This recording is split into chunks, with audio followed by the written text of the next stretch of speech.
नमस्कार मित्रों, जय हिंद, वंदे मातरम। सभी लोग दशहरा बहुत अच्छे तरीके से मनाए होंगे, ऐसी उम्मीद है। आज तो दशहरा अभी शायद चालू ही है, बहुत जगह अभी भी लोग मस्ती कर रहे होंगे। लेकिन खैर, मेरा काम है अपना वीडियो बनाते रहना और आप लोगों की सेवा करते रहना। तो आज मैं आप लोगों को अप्रैल 2020 का करंट अफेयर्स देने वाला हूँ, ठीक है। और इसमें हम लोग बिहार के सभी महत्वपूर्ण समाचारों का जिक्र करेंगे, जो कि आगामी जितने भी एग्जाम्स हैं बिहार से रिलेटेड, जैसे कि आपका बीपीएससी 66 है, इसके अलावा बिहार एसआई का मेंस होने वाला है, बिहार इन्फोर्समेंट का एग्जाम होने वाला है, बिहार दरोगा का पीटी होने वाला है। तो इन सब एग्जाम्स में बहुत ज़्यादा महत्वपूर्ण होने वाले हैं ये करंट अफेयर्स, ठीक है।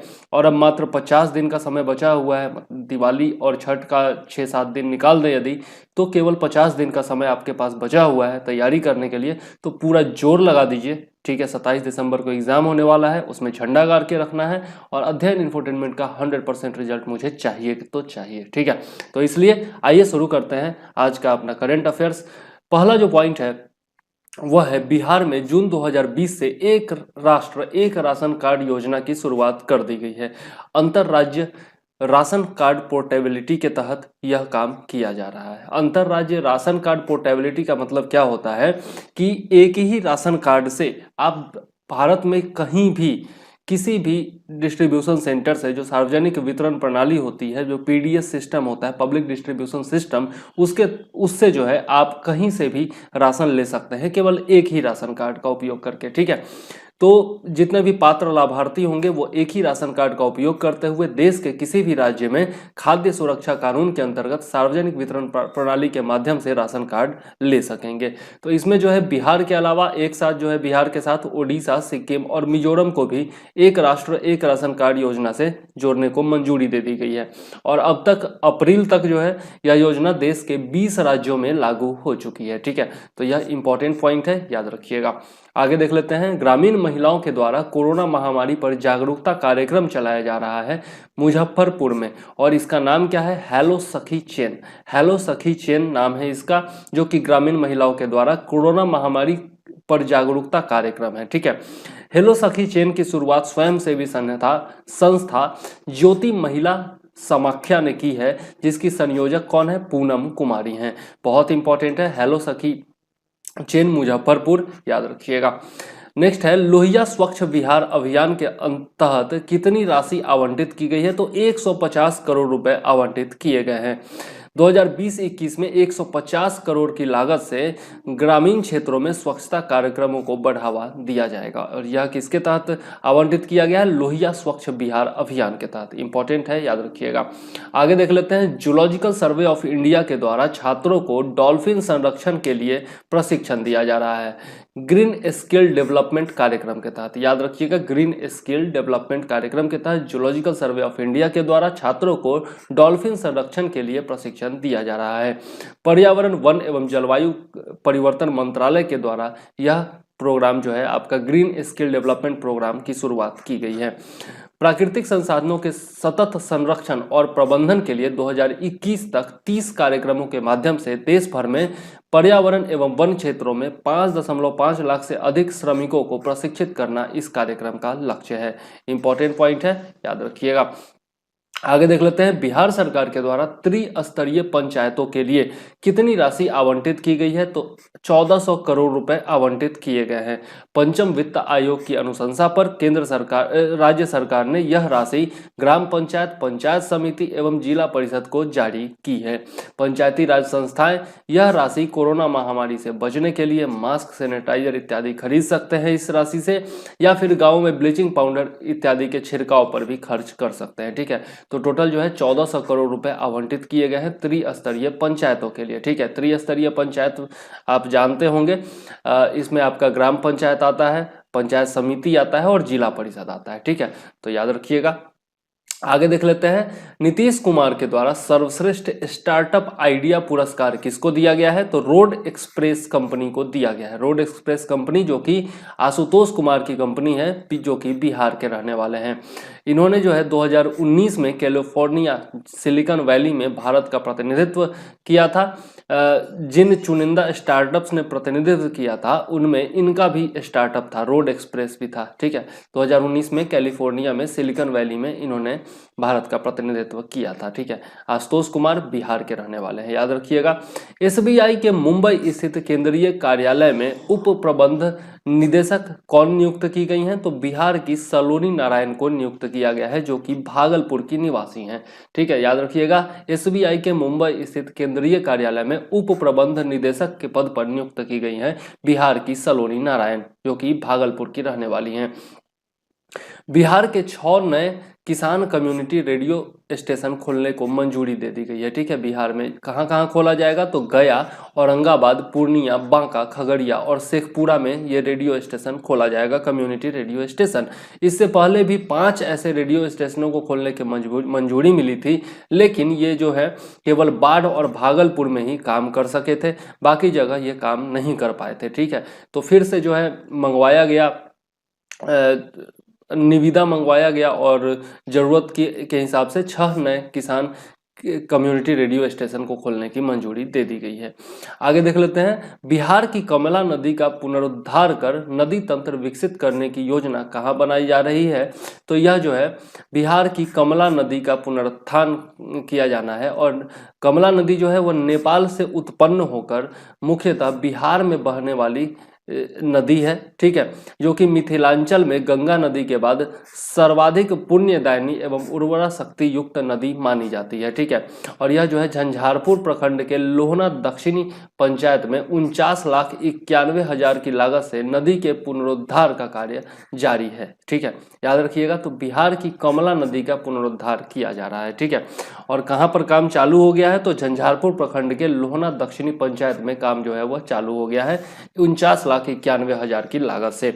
और कमला नदी जो है कहाँ से उत्पन्न होती है? तो नेपाल से उत्पन्न होती है, और मुख्यतः जो है वो बिहार में ही बहती है। ठीक है, आगे देख लेते हैं, जलवायु के अनुसार खेती योजना जो है वह बिहार के सभी जिलों में लागू की जाएगी। ठीक है, अंतर्राष्ट्रीय चावल अनुसंधान केंद्र तथा अंतर्राष्ट्रीय आलू अनुसंधान केंद्र ने इस योजना से जुड़ने को सहमति दे दी है। मतलब ये दोनों जो केंद्र हैं वह इस योजना से जुड़ेंगे, जलवायु के अनुसार खेती योजना से। योजना के तहत साल के 365 दिन खेत में कोई न कोई फसल जरूर होगी, और इसके लिए जोन तथा मिट्टी की संरचना एवं गुणवत्ता के आधार पर वैज्ञानिकों द्वारा क्षेत्र विशेष के लिए फसलों का चयन किया जाएगा। 5 साल तक चयनित खेतों की जुताई नहीं की जाएगी। ठीक है, मतलब 5 साल तक जो है लगातार कोई ना कोई फसल जो है वह खेतों में उगाए जाएंगे। ठीक है, और जिस प्रकार की मिट्टी होगी, जिस प्रकार की जलवायु होगी, उसके हिसाब से जो है फसलों का चयन किया जाएगा वैज्ञानिकों के द्वारा। आगे देख लेते हैं, मेरा दूरदर्शन मेरा विद्यालय कार्यक्रम। मेरा दूरदर्शन मेरा विद्यालय कार्यक्रम की शुरुआत की गई है बिहार शिक्षा परियोजना परिषद के द्वारा 9वीं एवं 10वीं कक्षा के छात्रों को ऑनलाइन शिक्षा उपलब्ध कराने के लिए इस कार्यक्रम की शुरुआत की गई है। 20 अप्रैल से डीडी बिहार पर जो है कार्यक्रम का प्रसारण इसके लिए किया जाएगा। आगे देख लेते हैं, फिनलैंड का राजदूत किसे नियुक्त किया गया है? तो रवीश कुमार जी को नियुक्त किया गया है, जो कि बिहार के रहने वाले हैं, इसलिए यह इंपॉर्टेंट हो जाता है। फिनलैंड का राजदूत किसे नियुक्त किया गया है? तो रवीश कुमार को। अक्सर टीवी पर हम लोग इनको देखते थे, विदेश मंत्रालय के प्रवक्ता बनकर के आते थे। ठीक है, भागलपुर के नाथनगर के रहने वाले हैं ये। 1995 बैच के IFS अधिकारी हैं, इंडियन फॉरेन सर्विसेज के अधिकारी हैं। वर्तमान में विदेश मंत्रालय के संयुक्त सचिव के पद पर कार्यरत थे। ठीक है, आगे देख लेते हैं, health emergency operating system HEOC की शुरुआत करने वाला प्रथम राज्य कौन बन गया है? तो बिहार बन गया है, और इसरो के सहयोग से बिहार ने यह कार्यक्रम जो है वह लागू किया है, यह सिस्टम लागू किया है, शुरुआत किया है। यह पोर्टल कोरोना संक्रमण से प्रभावित क्षेत्र यानी कि जो एपी सेंटर होंगे उन गांवों को आधार मानकर तैयार किया गया है। इस पोर्टल पर सभी जिलों के संबंध में जानकारी उपलब्ध होगी तथा हर जिले में कोरोना का एपी सेंटर उस जिले के मैप पर कंटेनमेंट जोन के अनुसार प्रदर्शित होगा।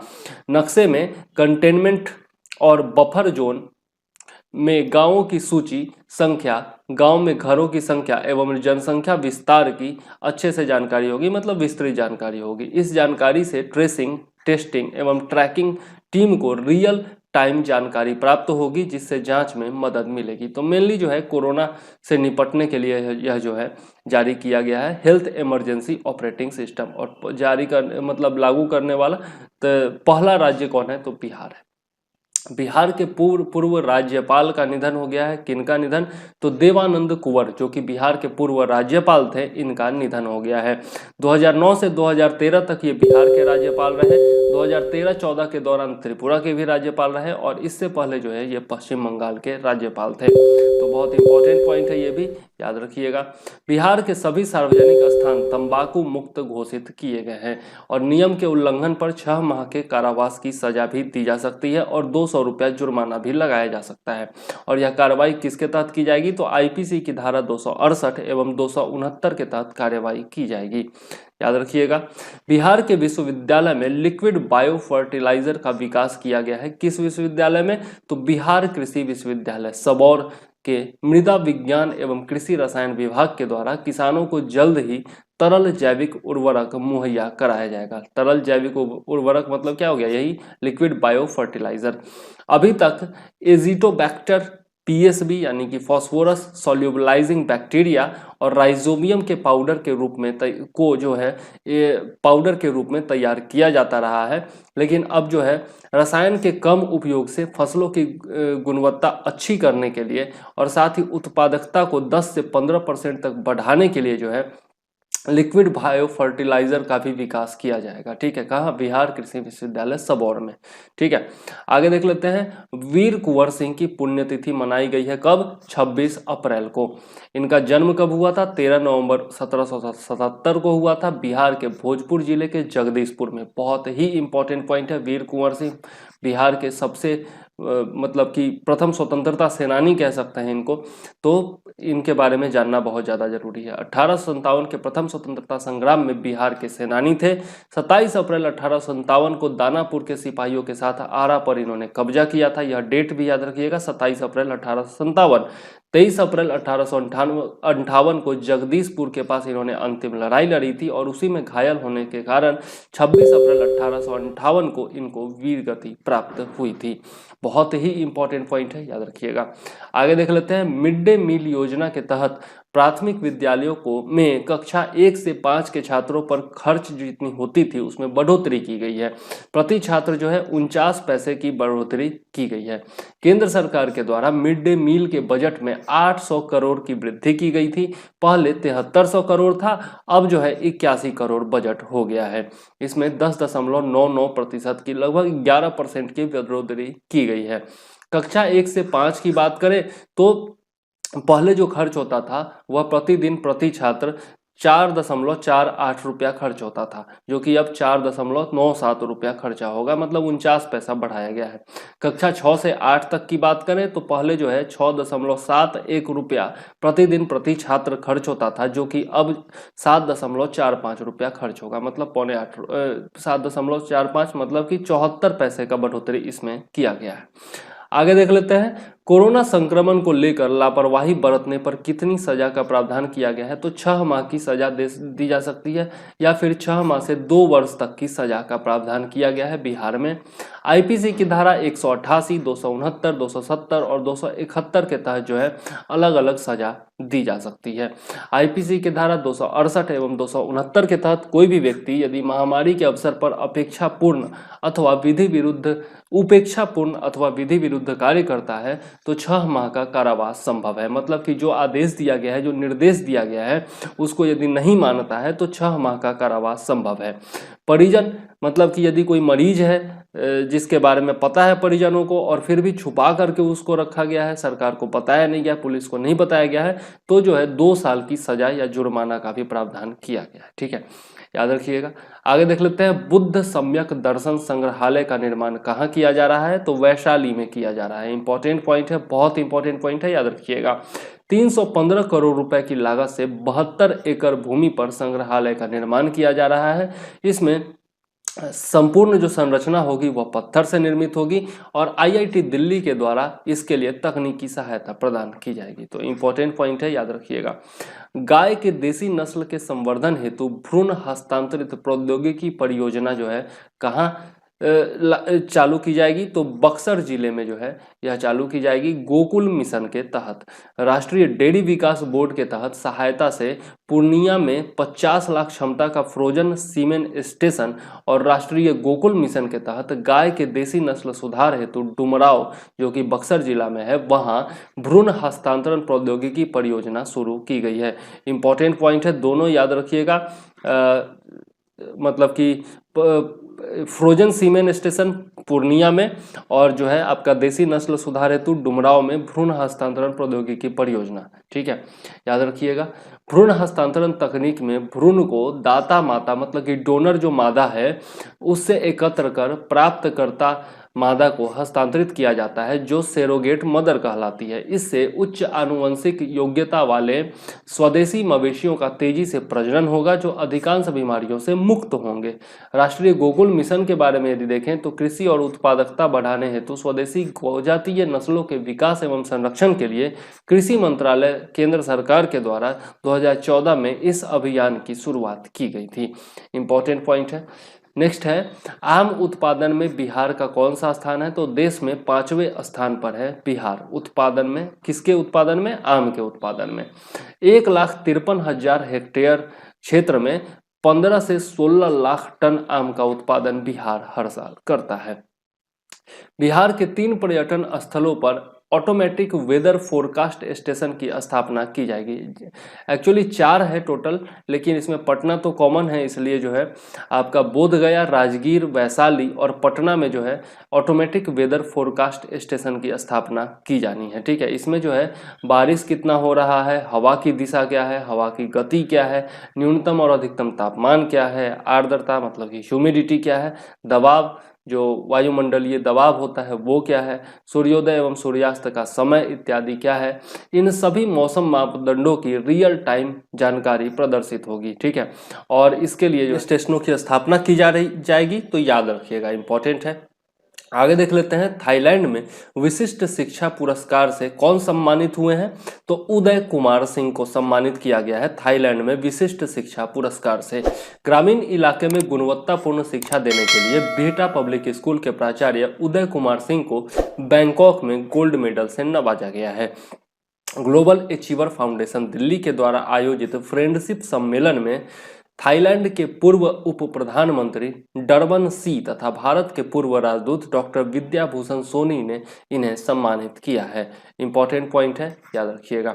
लॉकडाउन में फंसे प्रवासी मजदूरों को सहायता राशि पहुंचाने वाला देश का प्रथम राज्य कौन बन गया है? तो बिहार बन गया है। मुख्यमंत्री राहत कोष से मजदूरों को डीबीटी के माध्यम से मतलब कि डायरेक्ट बेनिफिट ट्रांसफर के माध्यम से सीधे उनके बैंक खाते में 1,000 रुपए की राशि पहुंचाई गई है। इंपॉर्टेंट है, कितनी राशि पहुंचाई गई है यह याद रखिएगा। राज्य में वज्रपात से बचाव हेतु आपदा प्रबंधन विभाग ने एक एप्लीकेशन जारी किया है जिसका नाम है इंद्र वज्र ऐप। ठीक है, याद रखिएगा, इंद्र वज्र ऐप, जो आधे घंटे पूर्व ही वज्रपात की सूचना दे। वज्रपात कहने का मतलब लाइटनिंग स्ट्राइक, मतलब जो बिजली गिरता है उसकी सूचना दे देगा। प्रथम चरण में बिहार के 6 जिलों में, जिनमें पटना है, सासाराम है, दरभंगा है, पूर्णिया है, खगड़िया है, ठीक है, इनमें इंद्र वज्र ऐप जो है यह काम किया करेगा, डाउनलोड किया जा सकेगा। और डाउनलोड करने के बाद जैसे ही आप अपनी सूचना वगैरह देंगे तो जब लाइटनिंग स्ट्राइक होने वाली होगी उससे आधे घंटे पूर्व या फिर 15-20 मिनट पूर्व ही जो है आपके मोबाइल पर सूचना आ जाएगी और जितने भी अधिकारी वगैरह होंगे, पुलिस के अधिकारी वगैरह होंगे या फिर जिम्मेदार अथॉरिटी होगी, उनको भी जो है जानकारी मिल जाएगी एप्लीकेशन के जरिए। तो नाम याद रखिएगा, इंद्र वज्र ऐप। ठीक है, और आपदा प्रबंधन विभाग के द्वारा इसे जारी किया गया। नेक्स्ट है, मछली उत्पादन में देश भर में बिहार का चौथा स्थान आ गया है। ठीक है, बिहार में 2019-20 में 6.41 लाख टन मछली का उत्पादन हुआ है, जो कि पिछले साल 2018-19 की तुलना में 6.4% अधिक है। मछली उत्पादन में बिहार जो है वह चौथे स्थान पर आ गया है और मछली बीज के उत्पादन में बिहार जो है वह आत्मनिर्भर हो गया है। याद रखिएगा, इंपॉर्टेंट पॉइंट है। बिहार को राष्ट्रीय पुरस्कार दिया गया है, किस मामले में दिया गया है? तो कुटुंबा तथा मोतीपुर ग्राम पंचायतों को राष्ट्रीय पुरस्कार के लिए चयनित किया गया है। कुटुंबा पंचायत जो कि औरंगाबाद जिला में है, इसको चाइल्ड फ्रेंडली ग्राम पंचायत अवार्ड दिया गया है। ठीक है 2020, जबकि मोतीपुर पंचायत जो कि समस्तीपुर जिला में रोसड़ा प्रखंड में है, इसको नानाजी देशमुख राष्ट्रीय गौरव ग्राम सभा पुरस्कार 2020 दिया गया है। तो बहुत ही इंपॉर्टेंट है क्योंकि राष्ट्रीय पुरस्कार है, दोनों बिहार के पंचायतों को मिला है, तो याद जरूर रखिएगा। ठीक है, आगे देख लेते हैं। राज्य के 11 जिलों को फ्लोराइड मुक्त जल उपलब्ध कराने की घोषणा की गई है।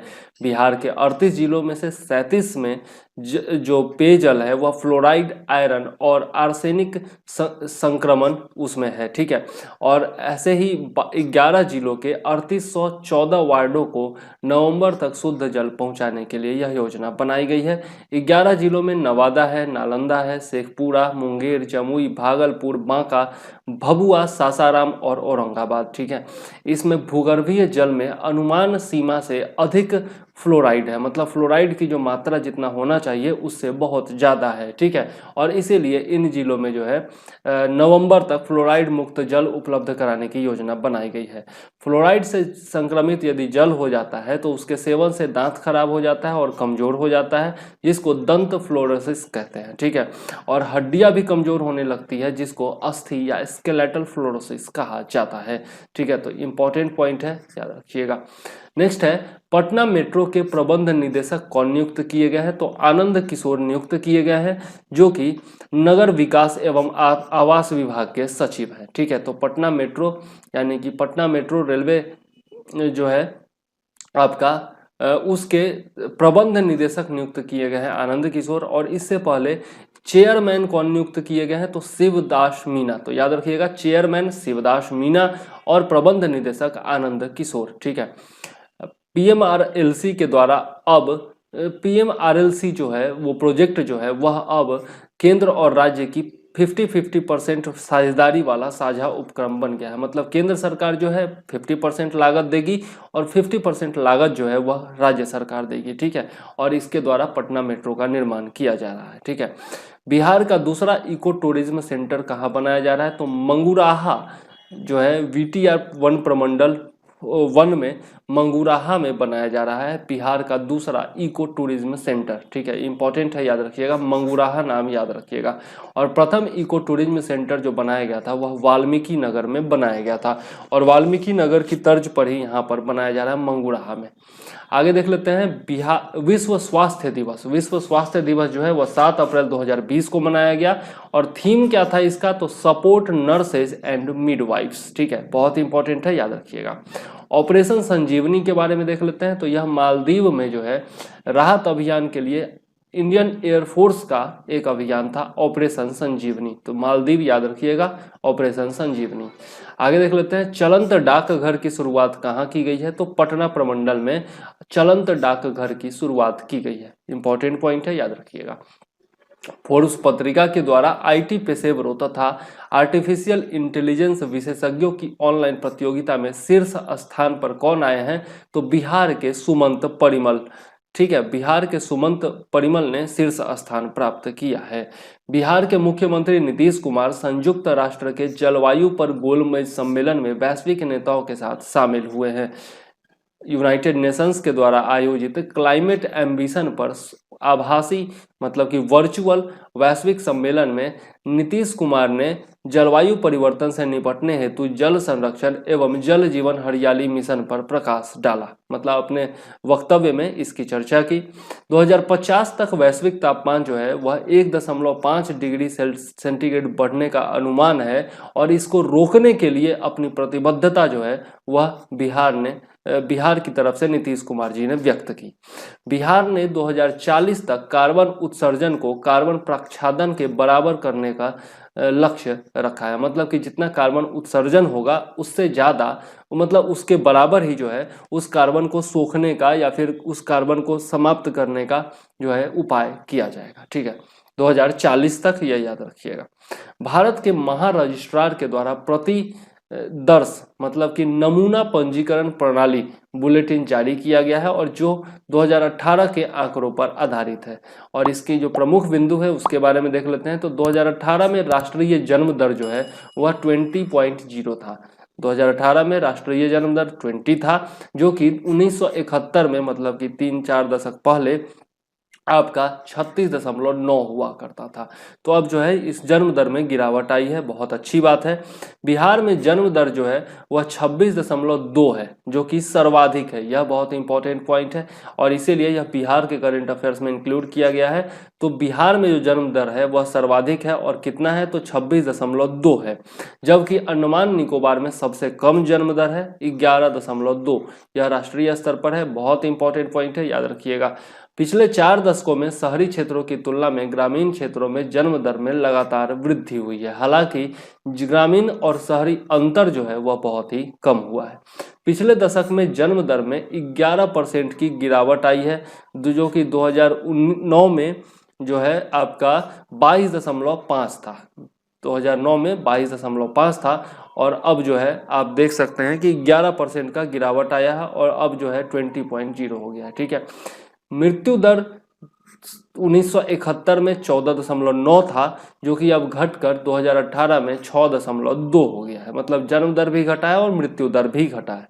सर्वाधिक मृत्यु दर कहाँ है, छत्तीसगढ़ में है, जबकि न्यूनतम मृत्यु दर जो है वह दिल्ली में है। यह भी इंपॉर्टेंट पॉइंट है, याद रखिएगा। शिशु मृत्यु दर 2018 में 32.0 था, जो कि अब जो 1971 में 129 था। मतलब कि 1/4 की कमी आ गई है किसमें, शिशु मृत्यु दर में। बहुत अच्छी बात है। ठीक है, और तेजी लाने की जरूरत है। शिशु मृत्यु दर सर्वाधिक कहाँ है, तो मध्य प्रदेश में है 48 तथा न्यूनतम कहाँ है, नागालैंड में 4। तो दोनों के बीच का अंतर कितना ज्यादा है वो देख सकते हैं आप। पिछले दशक में IMR यानी कि इन्फेंट मोर्टेलिटी रेट, मतलब शिशु मृत्यु दर जो है वह 50 से घटकर 32 हो गया है। ठीक है, तो थोड़ा सा इंप्रूवमेंट जरूर हुआ है, इंपॉर्टेंट है, याद रखिएगा। नेक्स्ट पॉइंट है, चमकी बुखार से निपटने के लिए बिहार में पीकू अस्पताल की स्थापना की गई है। तो देश का पहला 100 बेड वाला पीकू अस्पताल, पीकू का फुल फॉर्म है पेडियाट्रिक इंटेंसिव केस यूनिट। ठीक है, याद रखिएगा, पेडियाट्रिक इंटेंसिव केस यूनिट एवं 60 बेड वाला मस्तिष्क ज्वर यानी कि इंसेफेलाइटिस वार्ड SKMCH मुजफ्फरपुर में तैयार किया गया है। तो इंपॉर्टेंट है, याद रखिएगा, देश का पहला जो पीकू अस्पताल है वह तैयार किया गया है मुजफ्फरपुर में। ठीक, आगे देख लेते हैं। बिहार खादी के ब्रांड एम्बेसडर कौन नियुक्त किए गए हैं, तो अभिनेता पंकज त्रिपाठी। अभिनेता पंकज त्रिपाठी यानी कि कालीन भैया मिर्जापुर 2। तो याद जरूर रखिएगा, बिहार खादी के ब्रांड एम्बेसडर बने हैं ये। और अभिनेता पंकज त्रिपाठी जो है वह बिहार के खादी, पटना के खादी मॉल तथा मधुबनी खादी इत्यादि का देश भर में प्रचार करेंगे। बिहार से भगवान विष्णु की 800 साल पुरानी मूर्ति मिली है। कहाँ से मिली है, तो बिहार के शेखपुरा जिले के खुदाई में पल्लकल मूर्ति कला शैली में भगवान विष्णु की 800 वर्ष पुरानी मूर्ति प्राप्त हुई है। तो मूर्ति कला शैली कौन सी है, तो पल्लकल है, याद रखिएगा। और कहाँ से प्राप्त हुई है, बिहार के शेखपुरा जिले में खुदाई से। आगे देख लेते हैं, फेसबुक का we think digital program. We think digital program किसका है, फेसबुक का है, बहुत इंपॉर्टेंट है। और बिहार करंट अफेयर्स में क्यों है, तो उत्तर प्रदेश, पश्चिम बंगाल तथा बिहार सहित 7 राज्यों में महिलाओं को डिजिटल साक्षरता प्रशिक्षण प्रदान करने का यह कार्यक्रम है फेसबुक का। और चूंकि इसमें बिहार भी है इसलिए यह इंपॉर्टेंट है। इसे राष्ट्रीय महिला आयोग और साइबर शांति फाउंडेशन की साझेदारी में फेसबुक के द्वारा शुरू किया गया है। इंपॉर्टेंट पॉइंट है, याद रखिएगा, फेसबुक का वी थिंक डिजिटल अभियान या फिर कार्यक्रम। आगे देख लेते हैं, म्यांमार के राष्ट्रपति यू विन मिंट ने बोध गया की यात्रा की है हाल ही में, मतलब कि अप्रैल के महीने में। तो याद रखिएगा जरूर। ठीक है, महाबोधि मंदिर में पत्नी सहित इन्होंने पूजा या अर्चना की है। और ये जो है थेरवादी बौद्ध उपासक है, यह भी याद रखिएगा। महाबोधि मंदिर को 3 फीट यानी कि 36 इंच ऊंची अष्टधातु की बौद्ध प्रतिमा भी इन्होंने दान किया तथा राजा मिंडोमिन के द्वारा लगाए गए शिलापट्ट का इन्होंने अवलोकन भी किया है। तो मेन पॉइंट यह है कि म्यांमार के राष्ट्रपति कौन है जिन्होंने यात्रा की, तो यू विन मिंट। इंपॉर्टेंट है, याद रखिएगा। म्यांमार का जो आप मुद्रा है और राजधानी है, यह दोनों भी बिल्कुल याद रख लीजिएगा, ठीक है। आगे देख लेते हैं, बिहार में 15 से 19 वर्ष आयु वर्ग की कितनी लड़कियां एनीमिया से ग्रसित है? तो 54% जो लड़कियां हैं 15 से 19 वर्ष आयु वर्ग की, वो एनीमिया से ग्रसित हैं, याद रखिएगा। आगे है, गोविंद भोग चावल का उत्पादन कहाँ किया जाता है? तो बिहार के कैमूर जिले में उत्पादन किया जाता है गोविंद भोग चावल का। और यह मतलब कि चर्चा में क्यों है? तो रामनवमी के अवसर पर अयोध्या के रामलला मंदिर में बिहार के गोविंद भोग चावल से ही प्रसाद तैयार किया गया था। तो इंपॉर्टेंट पॉइंट है, याद रखिएगा। नेक्स्ट है, किसान गेस्ट हाउस का निर्माण कहाँ किया गया है? तो पटना में किया गया है। एलर्जी के क्षेत्र में महत्वपूर्ण योगदान हेतु आउटस्टैंडिंग अचीवमेंट अवार्ड किसको दिया गया है? तो बिहार के डॉक्टर गौतम मोदी को दिया गया है। इंपॉर्टेंट पॉइंट है, पहली बार बिहार में काले एवं नीले गेहूं की खेती कहाँ की जा रही है? तो गया में की जा रही है। प्रधानमंत्री नरेंद्र मोदी ने पटना रिवर फ्रंट नागरिकों को समर्पित किया था। यह पिछले साल का न्यूज है, लेकिन इंपॉर्टेंट है इसलिए मैंने रख दिया है।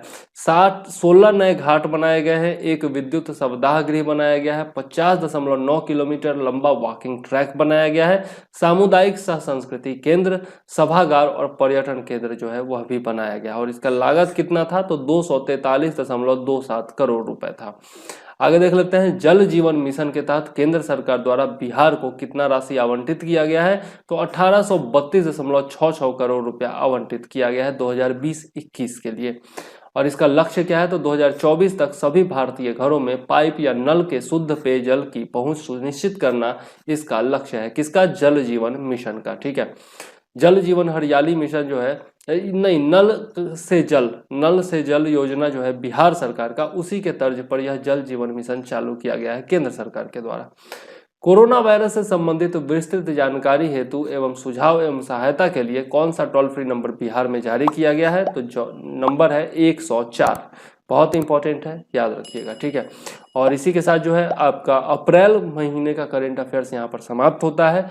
बहुत ही मतलब कि अच्छी जानकारियां थी इसमें, तो याद रखिएगा जरूर, ठीक है। और बीपीएससी के लिए यह बहुत ज़्यादा महत्वपूर्ण होने वाला है, तो पढ़ाई बहुत तेज़ी से कीजिए। मैं इतना ही कहूँगा कि दशहरा बीत चुका है और दिवाली आने वाली है, इसके बीच में चुनाव भी है, तो इन सब लफड़ों में मत पड़िएगा। आईपीएल का भी फाइनल होने वाला है, तो इन सब में मत पड़िएगा, अपने भविष्य की ओर सोचिए और बीपीएससी की तैयारी कीजिए, ठीक है। और कोई भी दिक्कत हो तो 9525360283 पर व्हाट्सएप आप कर सकते हैं। और कोई भी नोट्स चाहिए जीएस का, करंट अफेयर्स का, तो उसके लिए भी आप जो है इस पर व्हाट्सएप कर सकते हैं, ठीक है। और कोई भी समस्या हो तो कॉल भी कर सकते हैं आप 7004385014 पर, ठीक है। यह मेरा पर्सनल नंबर है और इस पर आप जो है कॉल भी कर सकते हैं 24/7, ठीक है। कोई भी दिक्कत हो कॉल कीजिए, मैसेज कीजिए, लेकिन रिजल्ट जरूर चाहिए मुझे 100%, ठीक है। तो याद रखिएगा और अब मुझे दीजिए इजाजत। जय हिंद, वंदे मातरम।